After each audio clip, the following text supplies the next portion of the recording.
Coba wajahnya dikeluarkan semua, jangan cuma jidat-jidatnya aja.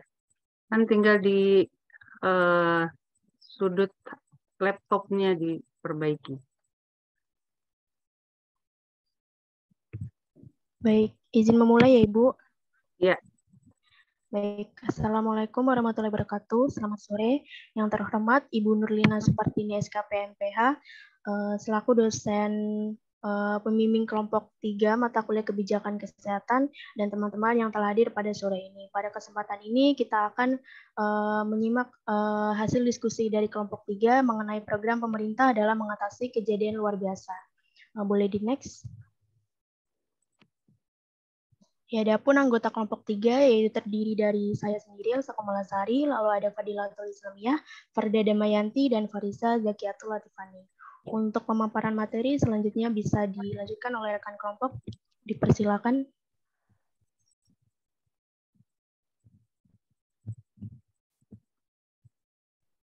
Ya, satu definisi.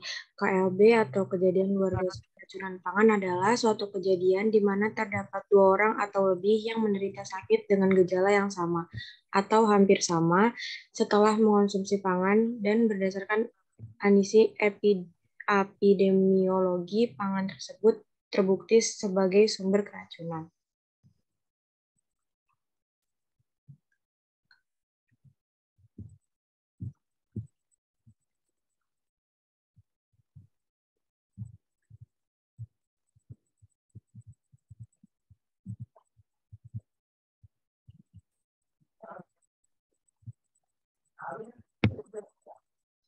Ya, izin melanjutkan. Selanjutnya ada regulasi mengenai KLB ini, yaitu ada Peraturan Badan Pengawas Obat dan Makanan Nomor 21 Tahun 2021 tentang penerapan sistem jaminan keamanan dan mutu pangan olahan.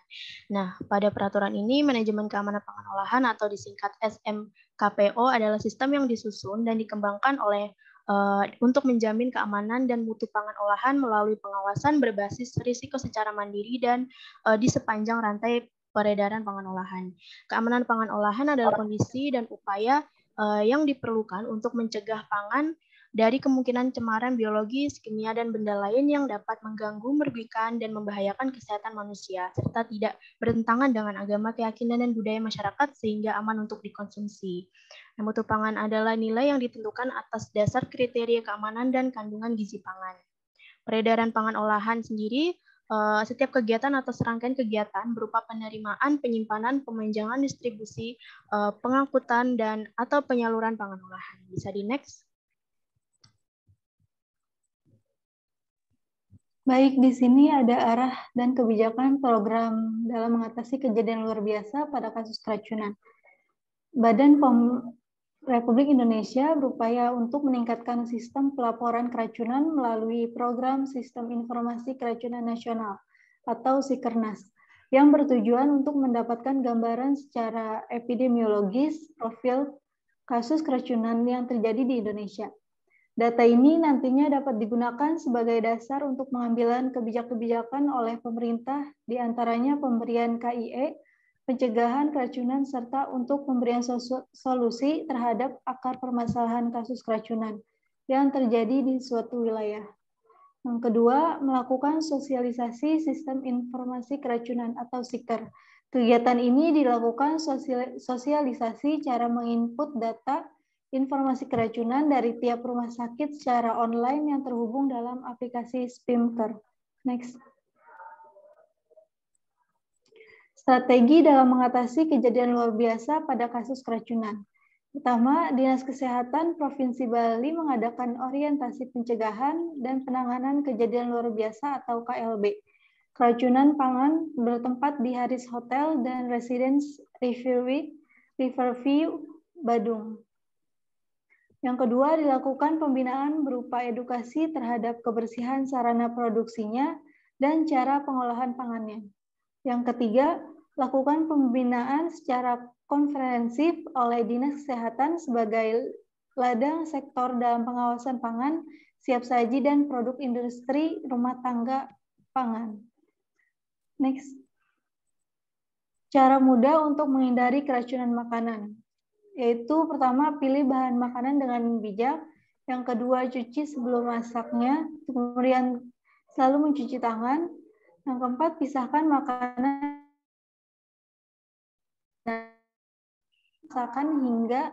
masak makanan hingga benar-benar matang.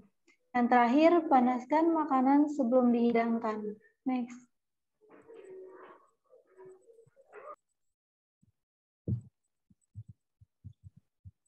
Selanjutnya ada peran pemangku kepentingan dalam mengatasi kejadian luar biasa pada kasus keracunan makanan. Dalam hal terjadi perluasan KLB keracunan pangan, pemerintah dan pemerintah daerah wajib mendekatkan pelayanan kesehatan, sarana, dan prasarana yang diperlukan dengan lokasi kejadian. Yang pertama, pemerintahan provinsi. Apabila KLB keracunan terjadi pada lintas kabupaten atau kota, maka pemerintahan provinsi wajib melakukan upaya penanganan KLB keracunan. Lalu ada Kepala Dinas Kesehatan Kabupaten atau Kota atau Kepala KKP.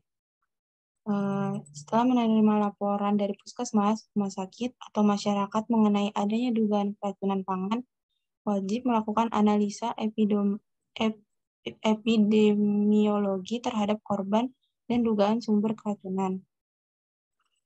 Lalu ada puskesmas atau rumah sakit yang mengetahui dan atau menerima laporan adanya dugaan keracunan pangan wajib segera melaporkan kepada Kepala Dinas Kesehatan Kabupaten atau Kota setempat dalam waktu 1 kali 24 jam secara lisan yang diikuti laporan tertulis dengan pembuatan kepada Direktur Jenderal atau Badan dengan menggunakan formulir 2 sebagaimana terlampir. Lalu ada puskesmas, rumah sakit, dan fasilitas pelayanan kesehatan lainnya yang menerima korban keracunan pangan wajib melaksanakan tindakan pertolongan korban. Selanjutnya,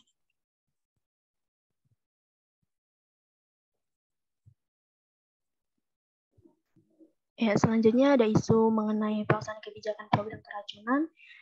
Yang pertama ini, Badan POM RI berupaya untuk meningkatkan sistem pelaporan keracunan melalui program Sistem Informasi Keracunan Nasional atau Sikernas, yang bertujuan untuk mendapatkan gambaran secara epidemiologis profil kasus keracunan yang terjadi di Indonesia. Lalu yang kedua ini melakukan sosialisasi sistem informasi keracunan atau SIKER. Kegiatan ini dilakukan sosialisasi cara menginput data informasi keracunan dari tiap rumah sakit setiap online yang terhubung dalam aplikasi SMITKER. Bisa di next?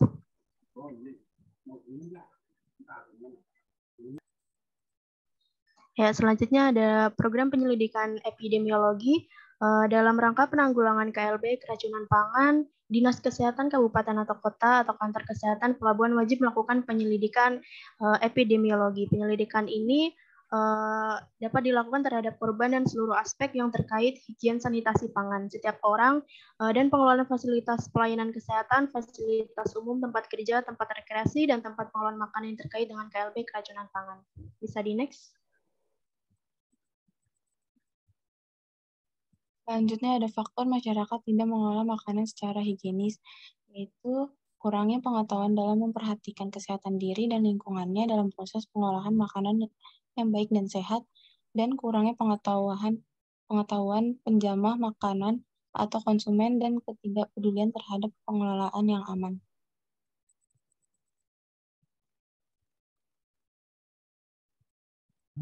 Selanjutnya ada upaya pemerintah terhadap penanganan keracunan makanan. Upayanya yaitu mengatur, mengawasi, serta mengendalikan produksi, distribusi, dan peredaran produk sehingga konsumen tidak dirugikan, serta melarang penggunaan formalin, boraks, rodamin B, metil sebagai bahan tambahan pangan, melakukan pengawasan peredaran produk pangan.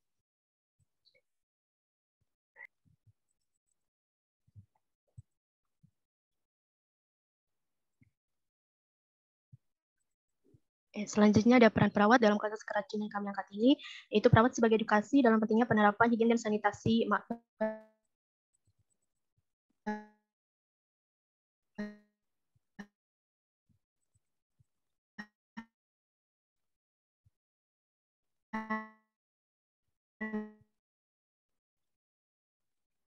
makanan, kerjasama atau kolaborator dengan dokter dan Bisa di next. Ya, mungkin sekian presentasi dari kelompok 3. Untuk selanjutnya mungkin akan diadakan sesi tanya jawab. Yang ingin bertanya dipersilakan untuk raise hand terlebih dahulu.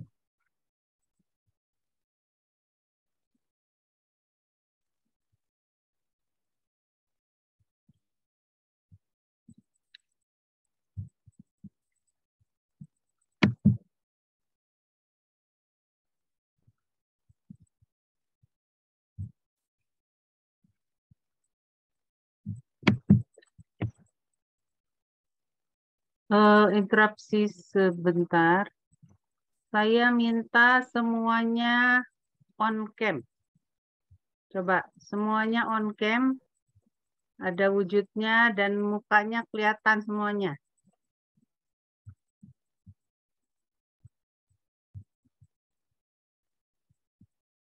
Ini yang cuman ada nama doang, jangan-jangan orangnya tidur atau lagi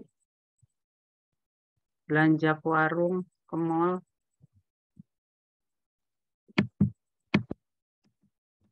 Saya ingin lihat semuanya. Amelia Putri, Fitriananda. Mana Fitriananda kok kameranya kayak gitu? Mungkin salah setting tuh. Jadi kayak hasil ronsen. Iya, Ibu, cahayanya kurang mendukung, Ibu. Coba diupayakan. Fitri Aila, Alia. Mukanya jangan separuh. Fadilatul Islamiyah. Galih, mana orangnya? Galih mana? Risma Rezki, Salsabila, Nisrina, Adinda, Farda. Yang mukanya separuh-separuh, penuhin. Mei Risma, Salsabila, Jihan, Fazwah, Eliza, Dea, Vini, Rizky, Adinda, Ai, Indriani. Ratu Fatimah mana? Orangnya. Cuman ada bulan aja itu. Ibtisamah, Sania, Safira, Galuh Fitri, Fauziah, Vanessa, Dimas, Adel. Kelompok 4 izin bertanya, adakah hal yang menghambat kebijakan dalam kejadian luar biasa kasus keracunan ini? Terima kasih. Baik, terima kasih. Selanjutnya, apakah ada yang ingin bertanya lagi?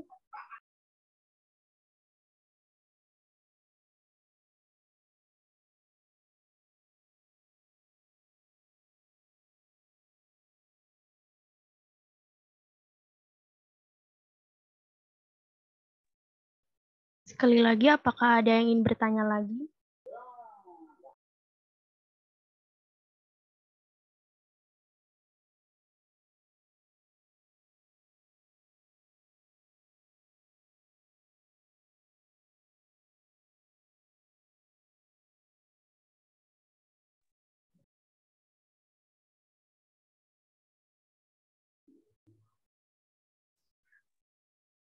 Apakah ada yang ingin bertanya lagi?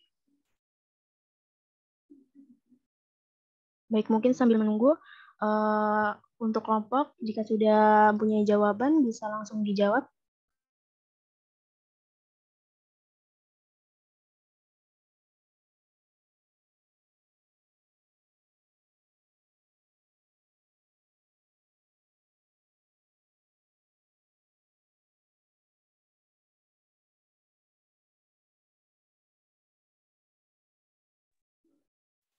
Dipersilakan untuk kelompok, jika sudah mempunyai jawaban.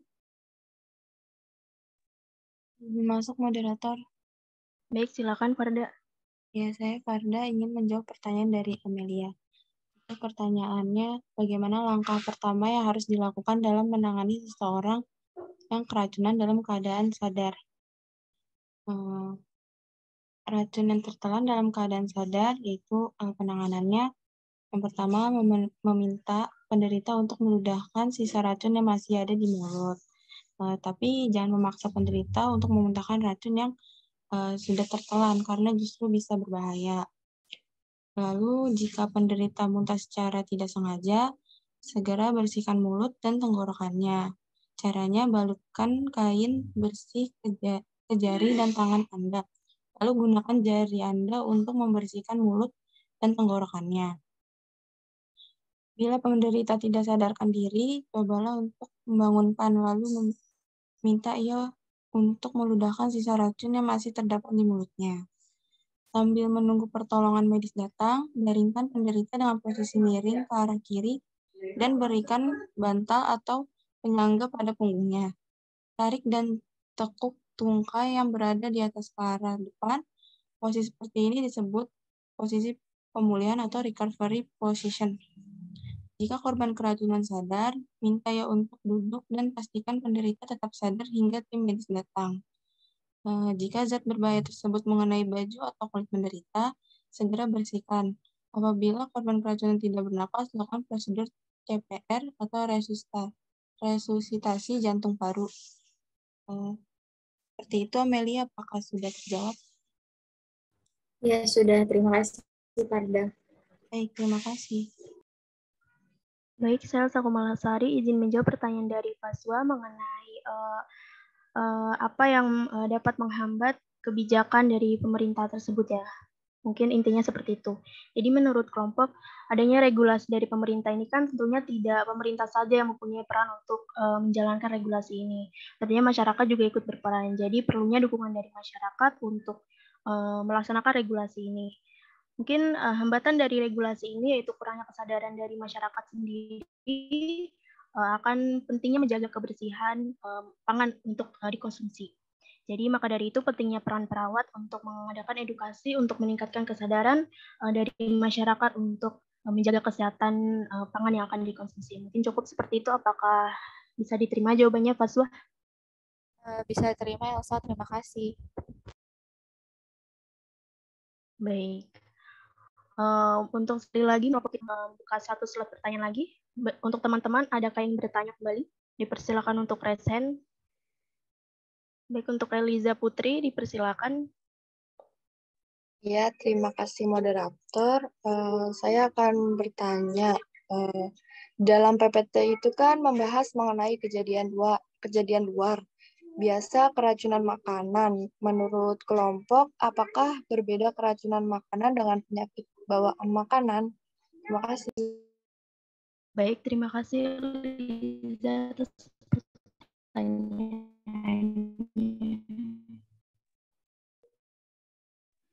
Untuk kelompok dipersilakan untuk menjawab pertanyaan dari Liza.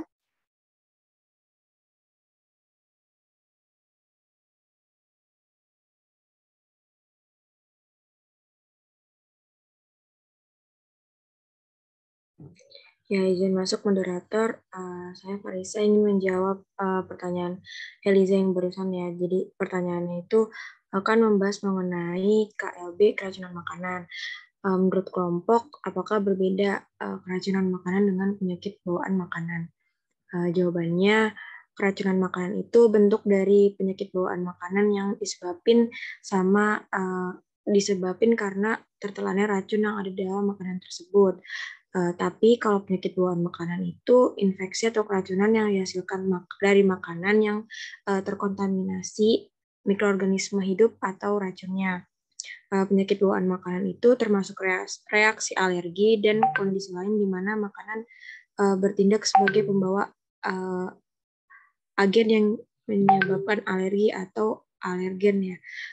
Kalau untuk perbedaan keracunan makanan dengan penyakit bawaan makanan bisa terletak pada hal yang menyebabkannya.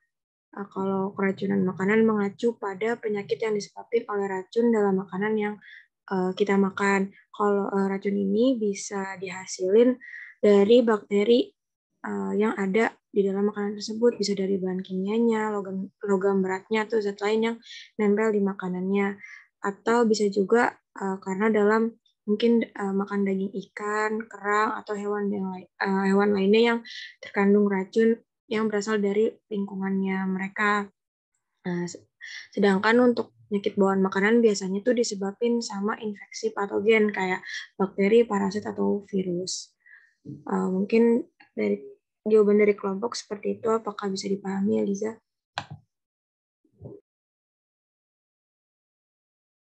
Ya, sudah cukup jelas. Terima kasih. Baik, sama-sama. Baik, mungkin sekian pemaparan dari kelompok 3. 3 pertanyaan sudah terjawab semua. Sekian dan terima kasih. Saya kembalikan kepada Ibu Nurlina. Baik. Terima kasih kepada moderator, kepada kelompok 3, ya, dan juga teman-temannya yang tadi telah menyampaikan pertanyaan yang bagus. Ya. Beberapa hal yang menjadi catatan saya dari hasil diskusi kelompok 3 ini. Yang pertama, mengenai isi dari makalah, ya, isi dari makalah.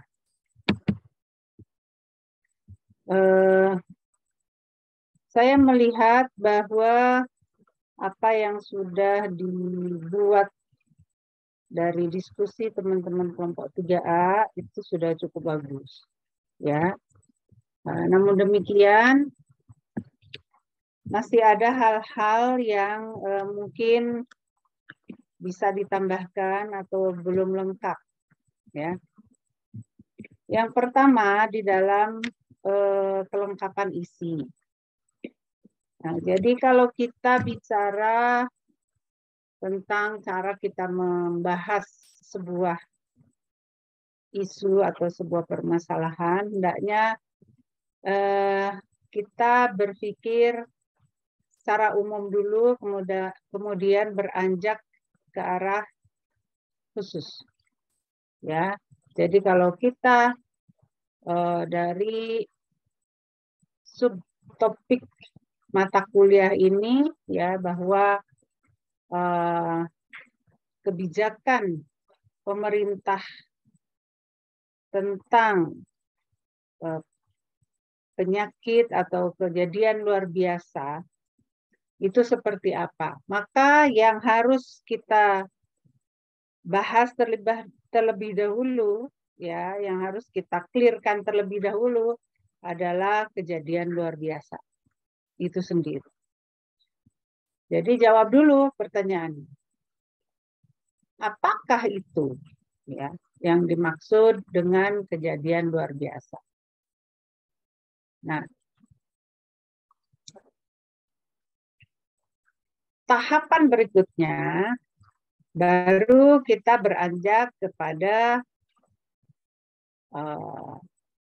apa yang bisa menimbulkan, ya, kejadian luar biasa.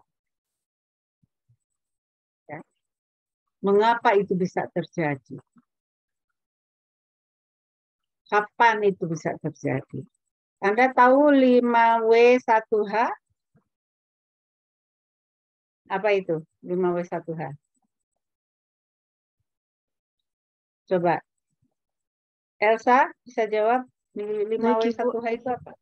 Izin menjawab, Ibu. 5W1H itu what, where, when, why, who, dan how, Ibu. Ya, bagus, ya. Nah, jadi sebuah makalah atau sebuah pembahasan yang baik adalah yang bisa menjawab 5W1H itu. Ya, jadi kalau kita bicara mengenai kebijakan pemerintah, ya, terkait dengan kejadian luar biasa, jawablah 5W1H-nya dulu tentang kejadian luar biasa itu. Nah, baru keracunan makanan itu menjadi sebuah contoh kasus.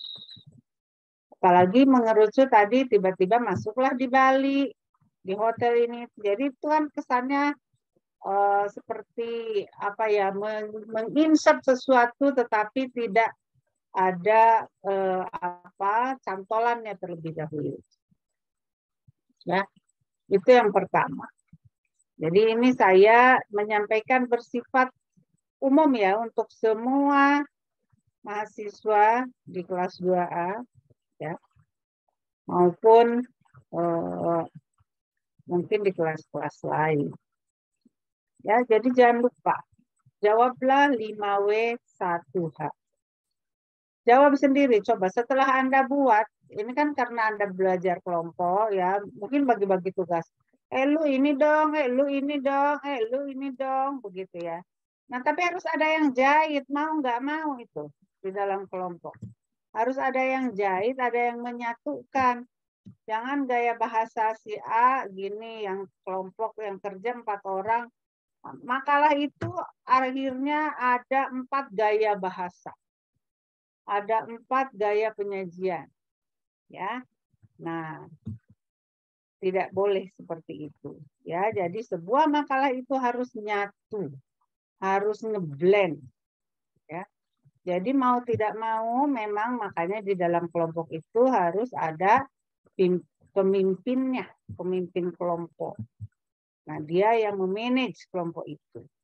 Ini adalah nurturing effect yang ingin dihasilkan dari sebuah strategi pembelajaran. Nanti Anda semua harus mampu menjadi pemimpin kelompok. Mau kelompok kecil cuma 2 orang, atau 3 orang, atau 4 orang. Nanti Anda lama-lama terbiasa memanage sebuah kelompok. Ya.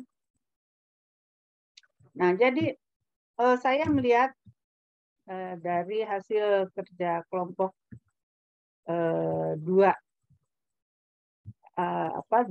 kelompok 3 ini ya, ada hal yang masih bisa ditingkatkan. Ya, yang pertama itu. Yang kedua yaitu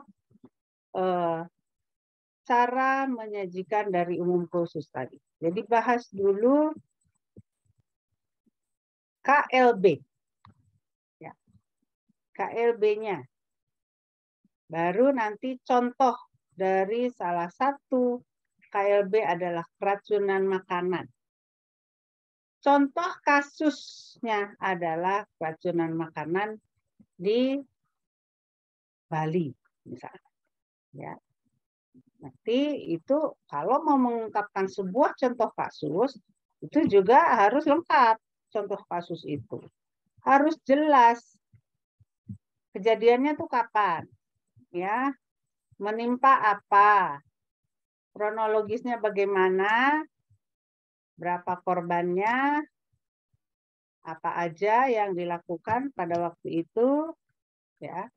Baru kemudian disimpulkan dan kesimpulan itu Anda hasilkan dari sebuah analisa berdasarkan apa yang sudah Anda ketahui mengenai KLB, ya. Kebijakan pemerintahnya, aturan-aturannya seperti apa, dengan apa yang terjadi di Bali tadi. Jadi Anda bisa menilai yang di Bali itu, ya, keracunan makanan yang terjadi di Bali tadi, sudah sesuai belum, ya, dengan garis kebijakan dari pemerintah. Pihak-pihak mana saja yang harusnya berkolaborasi. Ya. Nah, yang ketiga, sumber yang Anda lihat. Ya. Jangan hanya melihat dari satu sumber saja, yaitu Anda lebih menonjolkan aturan yang ada di Badan POM. Ya, padahal Badan POM itu namanya badan. Ya, itu adalah yang ditugasi untuk mendukung ya upaya kesehatan masyarakat. Tapi penanggung jawab utamanya sebetulnya dalam hal kesehatan masyarakat adalah Kementerian Kesehatan. Ya, nah Kementerian Kesehatannya kemana nih? Di Kementerian Kesehatan yang segitu gedenya, apakah tidak ada Direktorat Jenderal yang bertanggung jawab terhadap sebuah kebijakan yang tentang KLB. Apa direktoratnya? Ya, nah, jadi sebagai gambaran di direktorat di Kementerian Kesehatan yang menangani ya kesehatan pangan, ya kesehatan lingkungan itu adanya di Direktorat Jenderal Pencegahan dan Pengendalian Penyakit P2P. Di bawahnya itu ada sebuah direktorat, namanya Direktorat Kesehatan Lingkungan.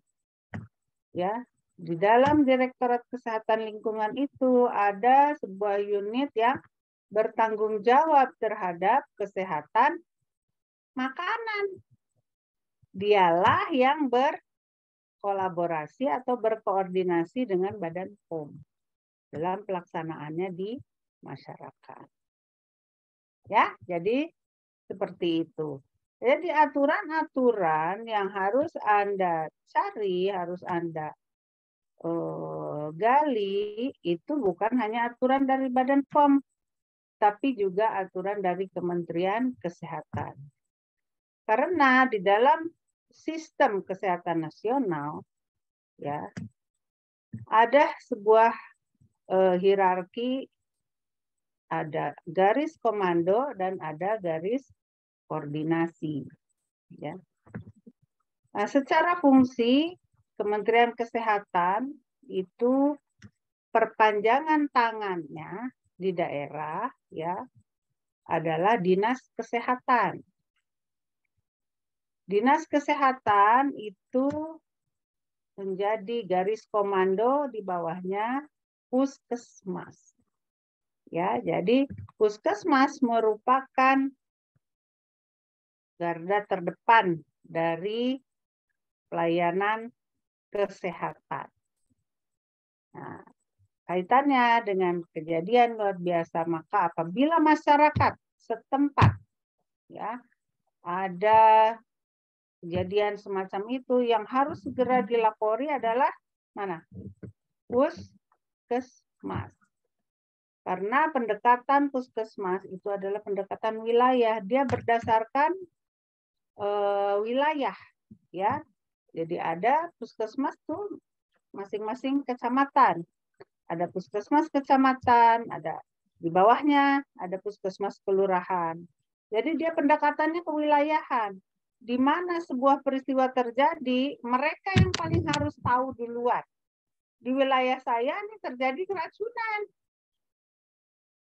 Ya, maka dia akan melakukan koordinasi dengan Balai POM misalnya.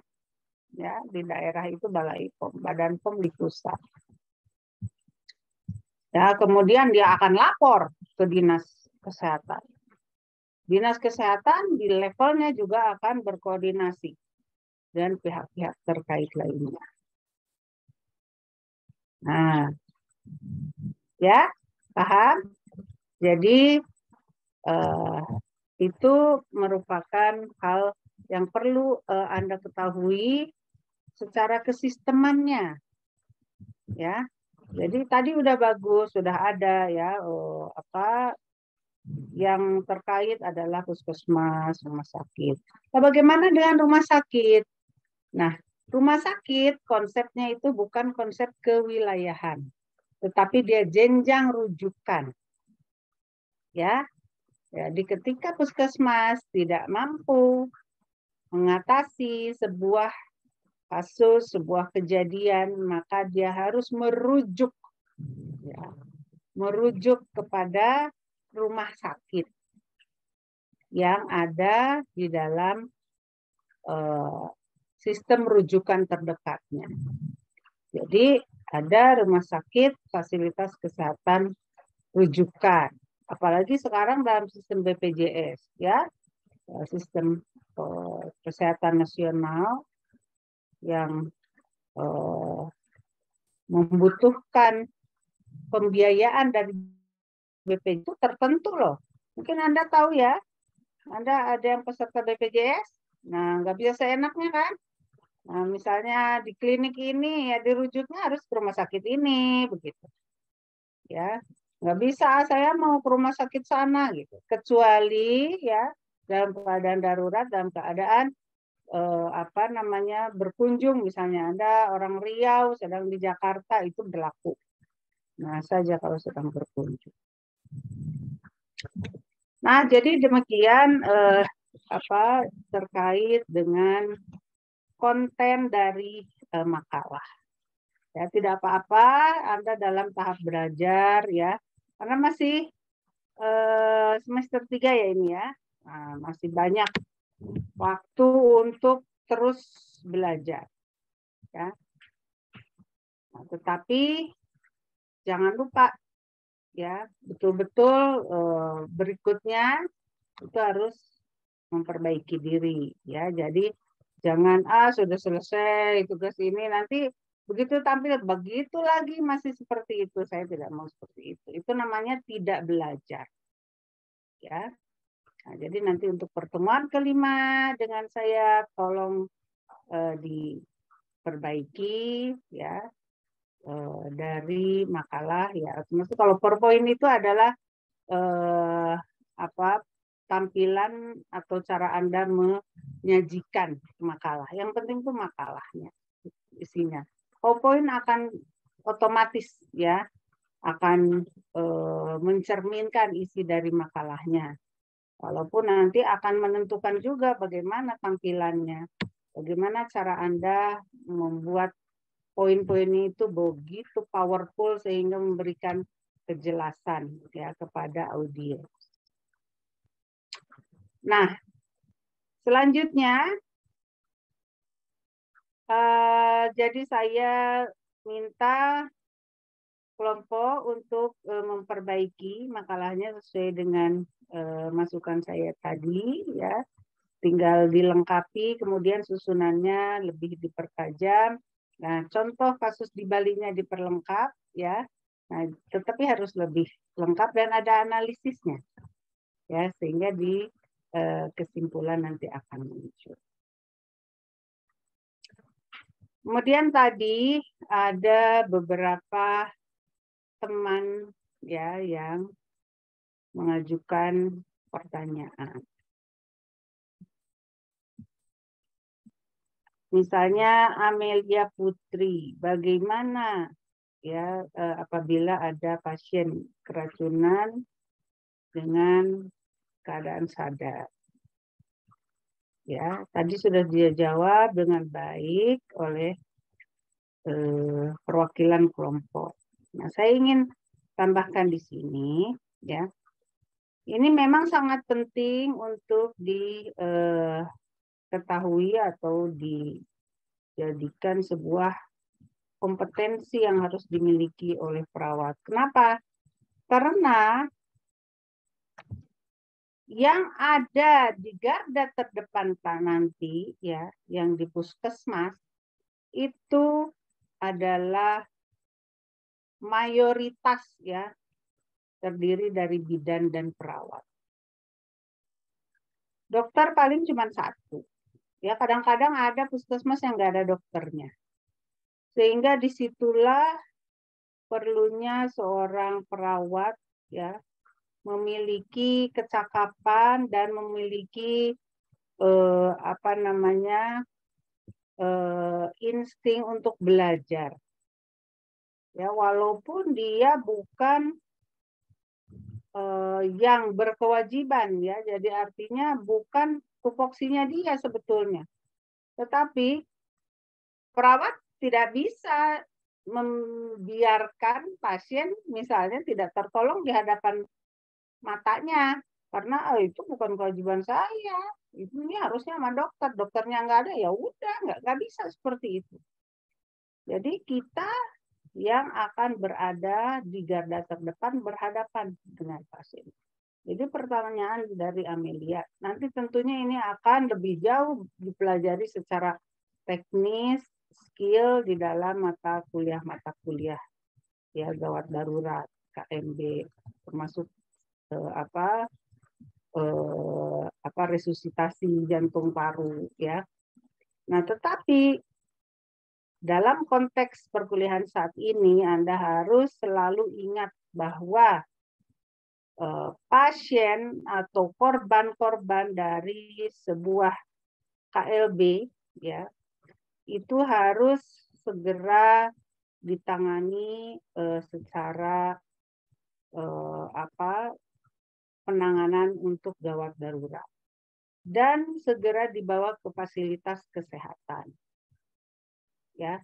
Jadi fasilitas kesehatan terdekat misalnya ada klinik, ada puskesmas, ada rumah sakit, semua serentak. Ya, jadi tidak lagi harus menunggu ya, ini harus ke puskesmas dulu, nanti keburu banyak korban. Ya. Yang paling harus diingat adalah ketika sudah dapat diprediksi ya, apa penyebab dari keracunan ini. Misalnya makanan kenduri gitu ya, makanan dari hajatan. Kok ternyata dari investigasi itu ternyata semua yang memakan rendang telur misalnya, ya semua kena gitu. Oh berarti ini dari telur, ya dari rendang telur penyebabnya. Nah itu harus segera diamankan sampelnya, ya. Kemudian pasiennya, ya itu kalau bisa memuntahkan makanannya secara spontan atau diberikan minuman ya atau makanan yang harus dikonsumsi ya, minuman atau makanan ya yang harus dikonsumsi untuk bisa menetralisir racun itu. Jadi disitulah nanti di fasilitas kesehatan akan bisa diberikan. Apakah dia nanti harus dikumbah lambungnya, diberikan susu, ya, atau dilakukan pengumbahan lambung ya. Kalau misalnya ada alat-alatnya di puskesmas, tapi kalau di rumah sakit pasti ada. Jadi dimasukkan cairan, kemudian dikeluarkan lagi, dikumbah.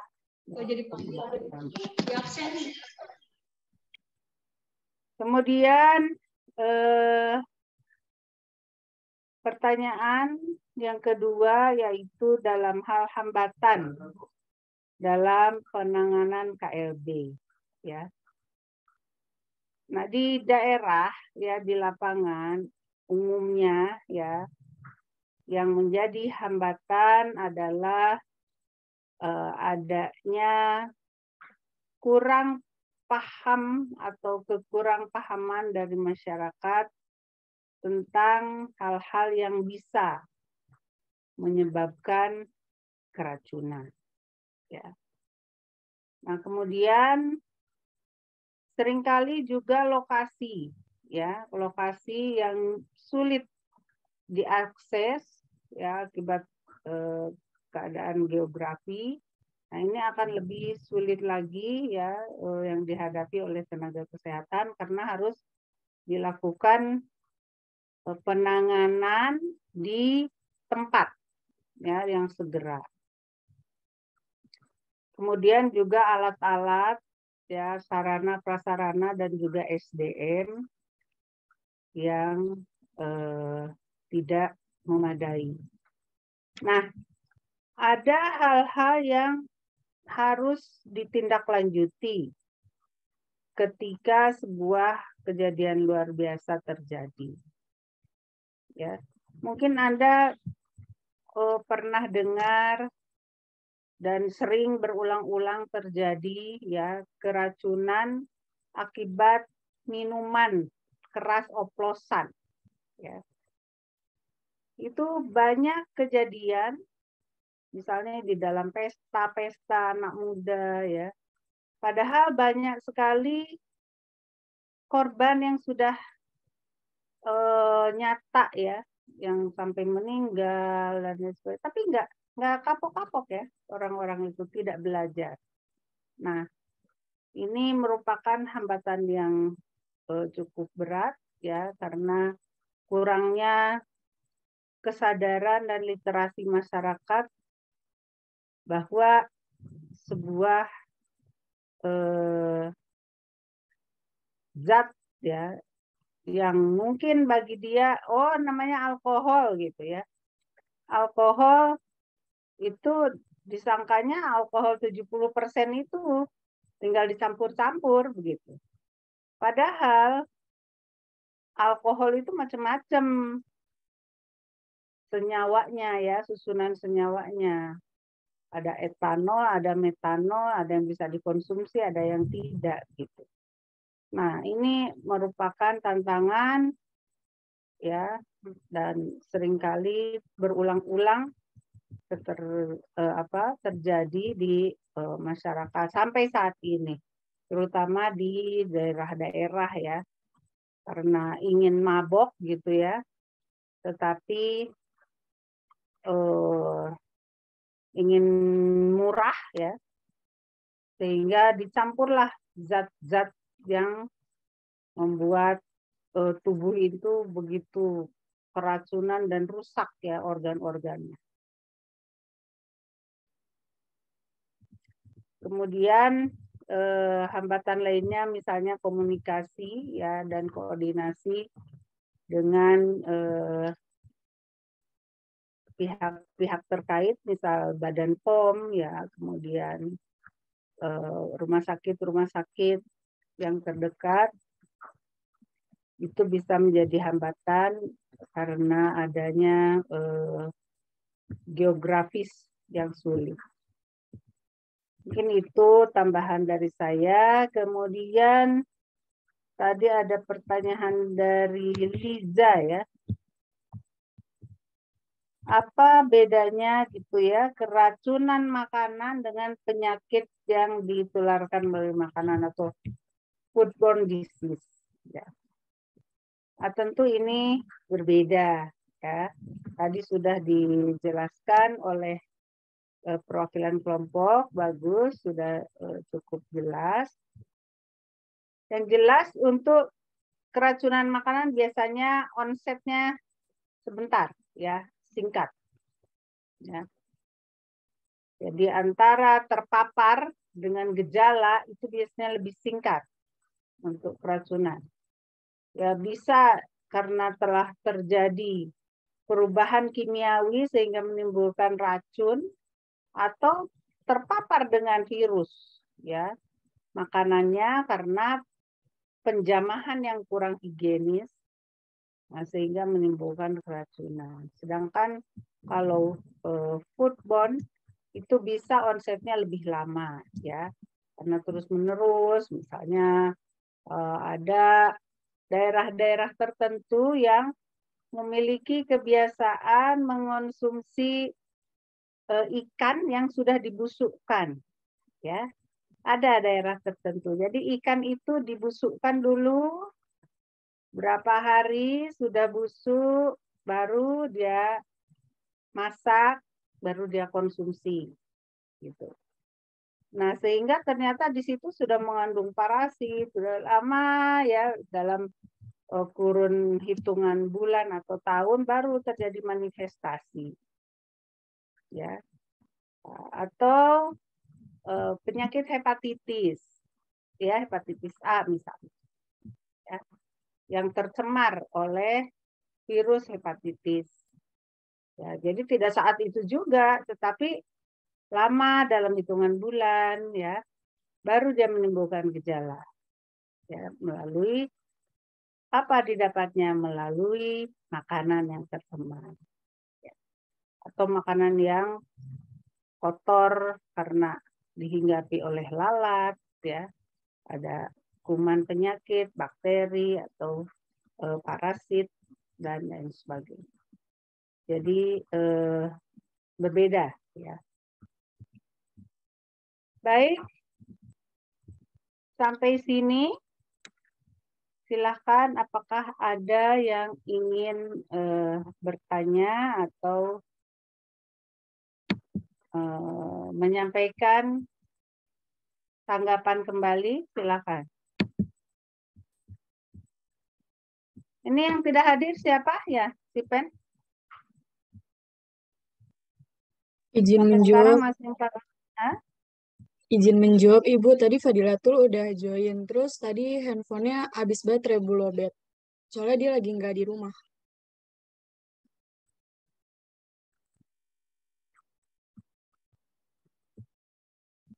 Fadilatul.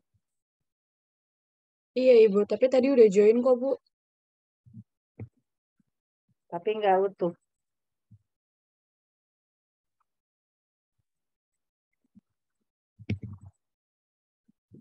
Ya, silakan ada lagi. Jadi kelompok 3A, mohon dilengkapi ya nanti ya, dikirim ke saya supaya bisa nanti setelah lengkap bisa di-share ke teman-teman makalahnya ya. Baik Ibu, izin bertanya Ibu. Ya. Untuk deadline revisi ini kapan Ibu? 3 hari dah. Baik Ibu, terima kasih Ibu. Ya.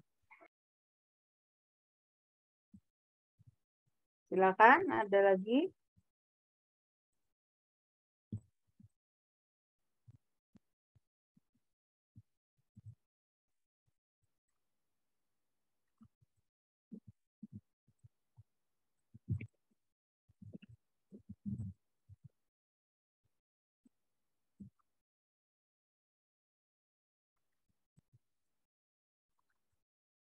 Mungkin cukup Ibu. Cukup? Baik. Kalau sudah cukup, ya boleh kita akhiri pertemuan kita. Terima kasih sekali lagi kepada